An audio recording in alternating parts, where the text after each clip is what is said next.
বর্তমান সরকার শোনেন, তারেক রহমান সাহেব কিন্তু চাঁদার জন্য জিরো টলারেন্স। এটা চাঁদা, এটা চাঁদা। আপনার নাম কি? আপনার নাম অপু। আপনি এখন সীতাকুণ্ড থেকে এটা কি টাকা চাইতেছেন? কাউন্টারে। কোন কাউন্টারের? আমাদের কাউন্টারে। এটা আপনাদের বাস কাউন্টার। বাস কাউন্টার থেকে আমি যেতেছি প্রাইভেটে। তো প্রাইভেটে গেলে আপনার টাকা দিতে হবে কেন? আমি কাউন্টারে যাব না। আমি নাগরিককে ঝরে না, আমাকে ঝরে নেওয়া হইবেন, আপনাকে ঝরে নেওয়া হইবেন। আমি কিন্তু এখন 999-এ কল দিব। আপনি কেন ওর কাছে? এটা চাঁদা, এটা নিঃসন্দেহে চাঁদা, এটা নিঃসন্দেহে চাঁদা, এটা নিঃসন্দেহে চাঁদা। আমি এখন 999-এ কল দিব, আপনি টাকাটা নিয়ে যাবেন। দাঁড়ান, না না না, দাঁড়ান দাঁড়ান দাঁড়ান।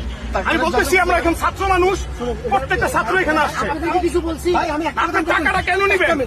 বর্তমান সরকার শোনেন, তারেক রহমান সাহেব কিন্তু চাঁদার জন্য জিরো টলারেন্স। এটা চাঁদা, এটা চাঁদা। কাউন্টারে একটা কমিশন আছে। এটা তো আমাদের হক। আমি তাহলে আমি থেকে চাওয়া আমাদের 800 টাকা চাচ্ছি। ভাই 800 টাকা নিচ্ছি না ভাই, আমাদের সময় আপনার থেকে আপনি সরে দাঁড়ান, আপনি সরে দাঁড়ান।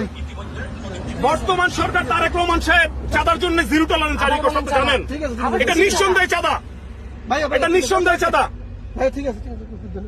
আমরা এখন অবস্থান করতেছি সীতাকুণ্ডে।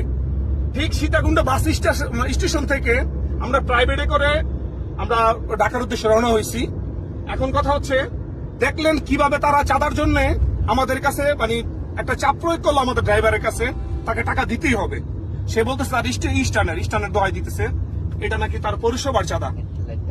সীতাকুণ্ডের মানুষ আছেন, চট্টগ্রাম সীতাকুণ্ডের মানুষ, তারা অবশ্যই এই ভিডিওটা দেখবেন, তারা শেয়ার করবেন। এর মতো যারা চাঁদাবাজ আছে তাদের ধান্দা বন্ধ করতে হবে, এরকম চাঁদাবাজদের ধান্দা বন্ধ করতে হবে।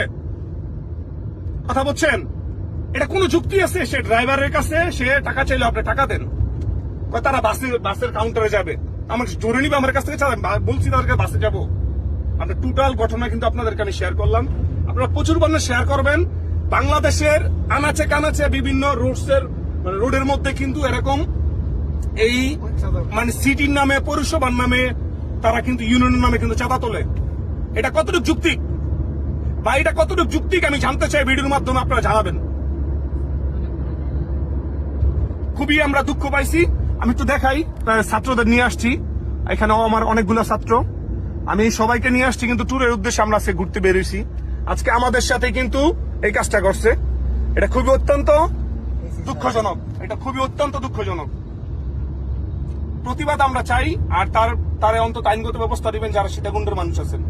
অবশ্যই সীতাকুণ্ডের আইন প্রশাসন আছেন, আর বর্তমান সরকারের প্রতিনিধি আছেন আমাদের এমপি মহোদয় আসলাম চৌধুরী সাহেব।